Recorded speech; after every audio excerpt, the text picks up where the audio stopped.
nielewe. Nimekwambia Mungu anapotaka kumtoa mtu kwenye utumwa anatumia mwanadamu. Sasa Biblia inasema Nuhu akapata neema machoni pa Mungu.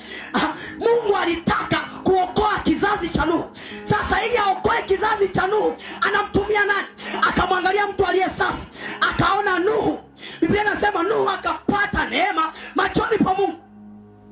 Baada ya Nuhu kupata neema machoni pa Mungu, Mungu akaanza kumpatia Nuhu maelekezo ya kuwatoa na kuwaokoa watoto wake kwenye matatizo. Mungu atusaidie sana. Mungu atusaidie sana. Ni vile tu hujaokoka, ni vile tu hujamjua Yesu. Lakini kama ungemjua Yesu, watoto wako wasingekuwa hivyo pengine wanavyo. Laiti ungemjua Yesu, Mungu anasema hivi, anasema lakini mimi nitafanya agano na wewe. Nikishafanya agano na wewe, nitawatoa watoto wako, nitaitoa familia yako na wanao wote.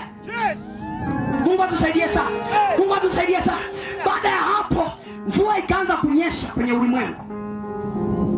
Sasa Nuhu alikuwa anawaambia watu, jamani, mwisho wa kila mwenye mwili umekaribia.